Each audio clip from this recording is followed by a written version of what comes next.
Wait, that wasn't recording? Whoa. 60 frames a second versus 1990s. Dot matrix display. Ooh.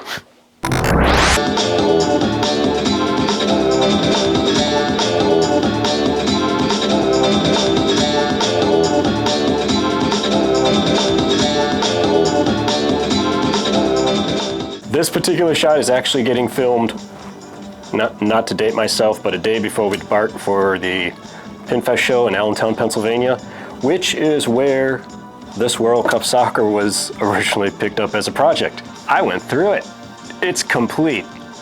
So, this is Wolfie's Game Zone, and we're going to get lost over the next few minutes going over all the fun I had bringing this game that was dead on arrival back to a playable state where it was enjoyed a year later at Pinball Expo. All right, I'm gonna get this open here. I'll see you in just a bit.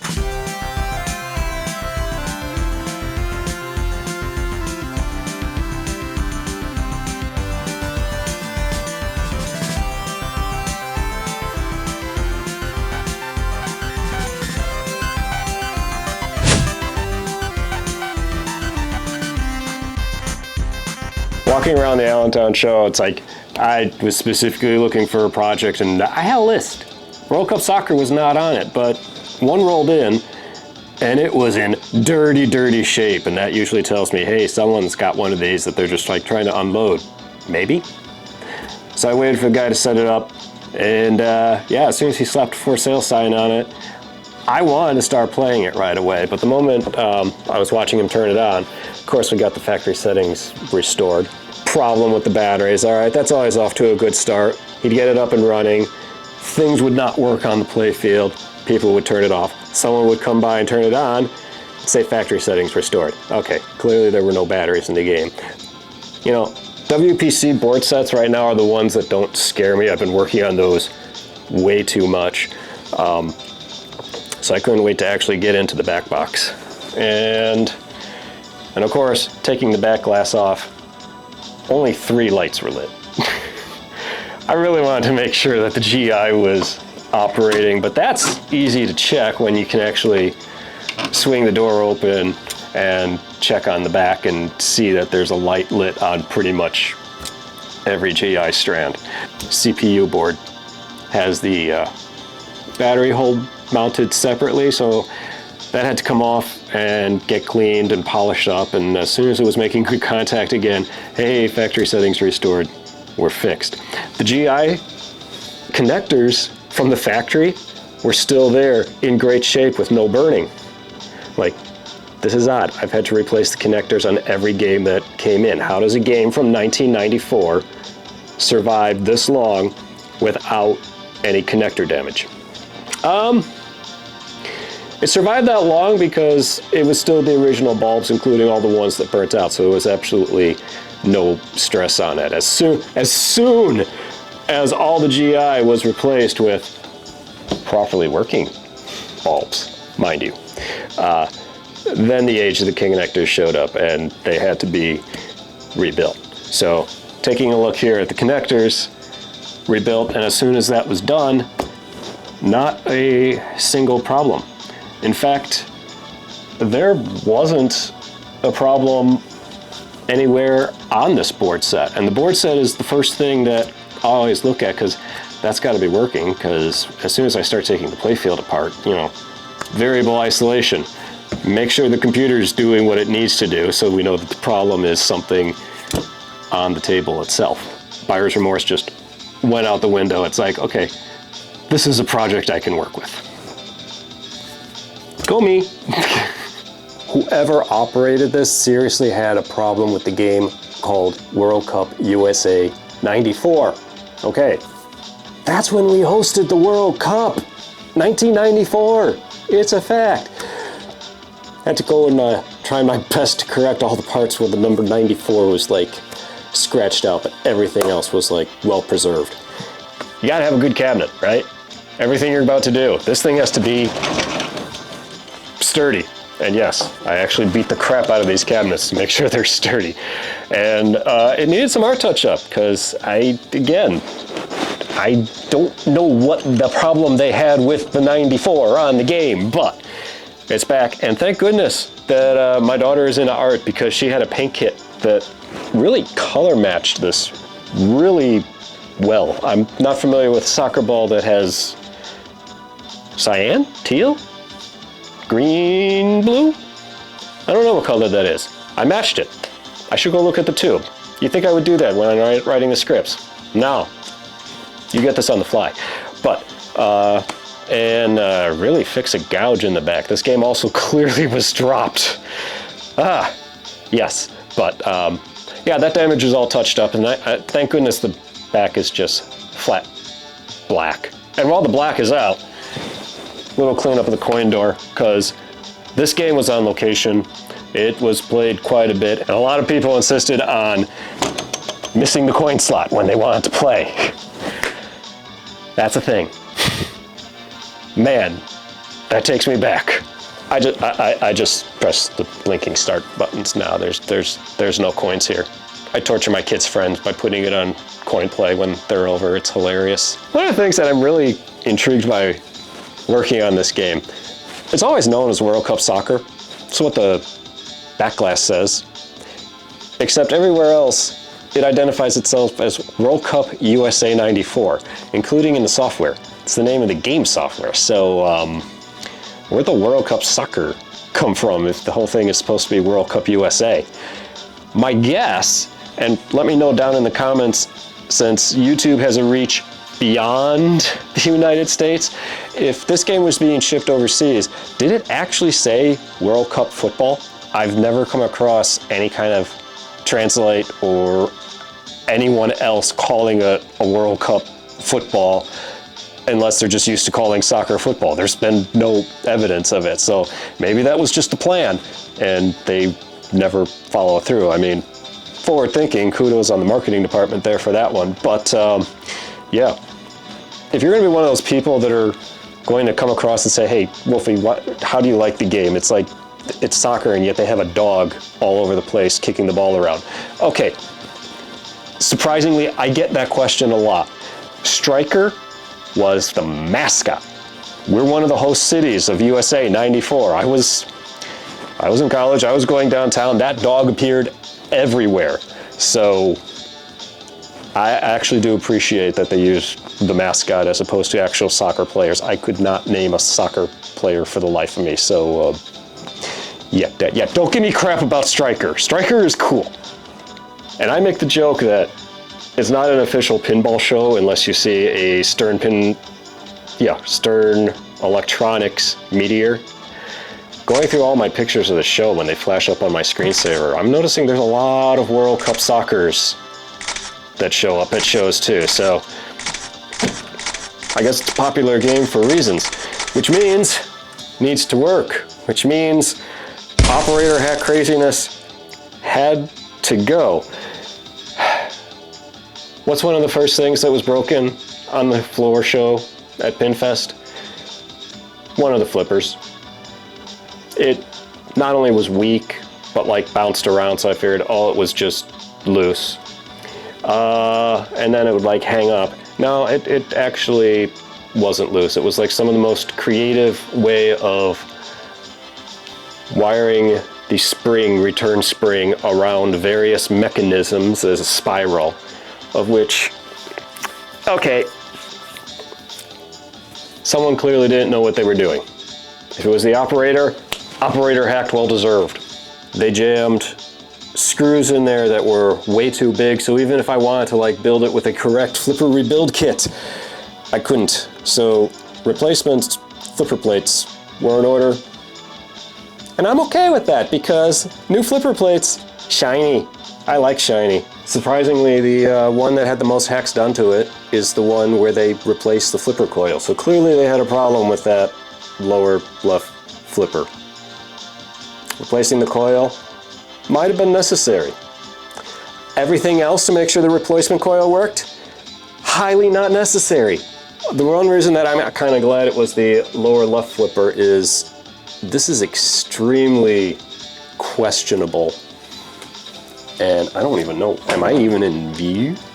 Yeah, I'm in view. This concerned me. There is a magnet mounted right here to save the ball, rescue it if you have that option lit, and gently put the ball back on the flipper. Well, the flipper base plate is a standard flipper base plate, which means there's a metal corner that goes very close to the magnet.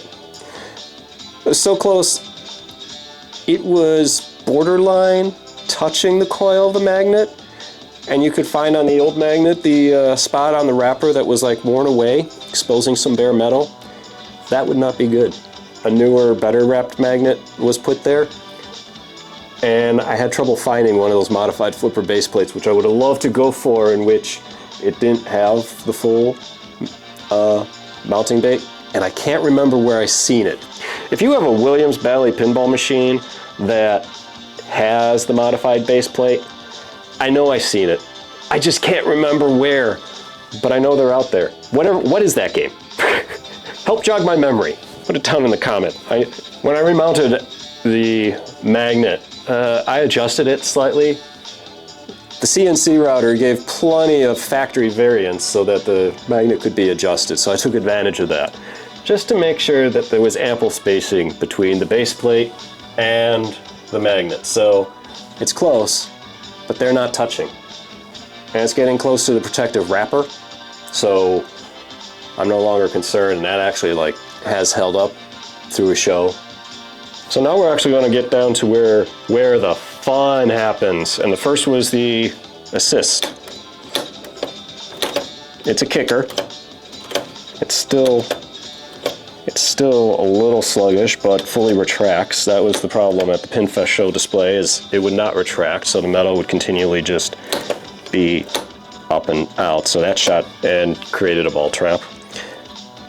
And adjusting anything in the center, such as the circuit board, the illuminates in front of the goal, and the jackpot lamps, someone didn't plan this out. Should we blame John Papaduke? I think that's who we're going to blame. Why is the wiring harness right in the way? It's in the way of all the important things, like the star rollovers. The rollovers are cool little throwbacks in there, but if you need to adjust it, or what I did, swap those incandescent bulbs out for LEDs so you wouldn't have to go in there anytime a bulb went flaking out. It's the goalie mechanism. And there's this wonderful metal flap right here that rotates back and forth and breaks the opto beams to indicate to the software which direction the goalie is facing. There's all the way to the left, all the way to the right, and somewhere in between. This bracket like to get hung up between the optos, which at first it doesn't look like that should even be possible, but there is just enough space between the two optos and the size of the metal for it to actually get hung up on there. If you watch my lightning saga of GI lamps, this is one of the strangest setups I have ever seen. The boards for the GI are circuit boards that take your standard 555 sockets. It makes the wiring simpler. This is the easiest GI wiring I've ever seen. But then this didn't go forward. I've worked on games after this that were right back to the standard 44 style sockets with GI. Alright, so when the game came in, this is one of those where the Playfield was absolutely dirty.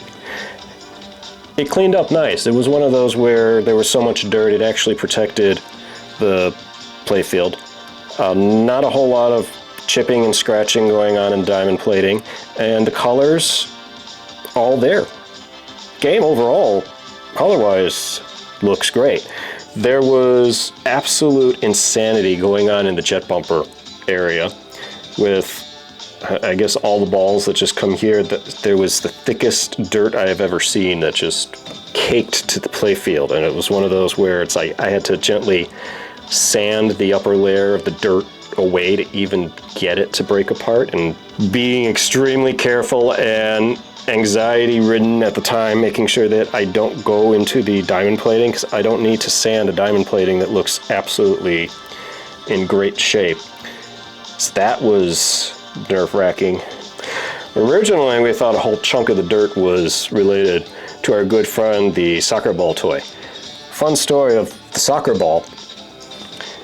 After purchasing this game and realizing I need a soccer ball, I went around Pinfest and there was a vendor that had 2 of them on his table. So I asked, all right, how much are you selling the soccer balls for? And he's like, $2. $2? $2 doesn't seem right. And it turns out it's not NOS. He actually made these when the NOS ones were not available, and he had a few left. And it's a good quality. So I kind of like the story that another pinball enthusiast took the time to remold the rubber soccer ball.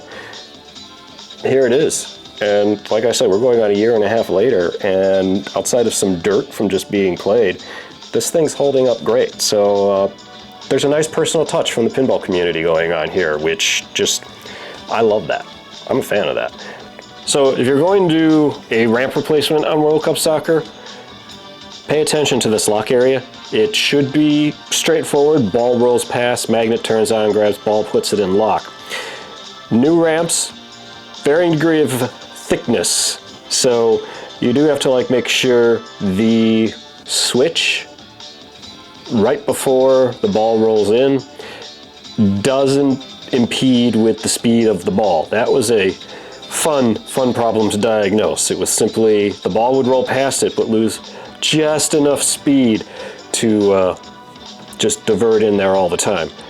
The software compensates, but man, it's a downer in gameplay. Found that one by completely unbuckling the switch and not having it there, and then the game just went fine. So pay attention to that if you need to do a ramp replacement on your World Cup Soccer. But there's this fun little diverter. Sure, it works great now, but the manual is so wrong as to what this bracket is supposed to look like to properly function. I made a video short. If what I think 3 is going to do, he's going to put an image of the short directly over me. But definitely, if you're looking to replace World Cup Soccer ramps, photo document that mechanism. That thing will bind if even the slightest thing is not set absolutely properly. Hopefully they help. Hopefully they help someone. It's actually one of my more popular shorts out there. So, you know, thanks guys. You guys are awesome. If you have an opinion on World Cup Soccer, or if there's something that I covered in any of this that you need to know, either because you want to own one. I mean, in conclusion, it's fun. It's hung around here a lot longer in this working state because it's just fun to play. But not to date this video or take up any more of your time because, hey, I got to get out of here. At the time that we're filming this, we're leaving to go back to Pinfest in Allentown, Pennsylvania tomorrow. And man, I need a good night's sleep. Which means by the time you see this video, other stuff will happen. There may be another Allentown Pinfest video. I don't know. We'll see how this year goes. But until I see you again in the next video that follows, I am Wolfie. Au to you.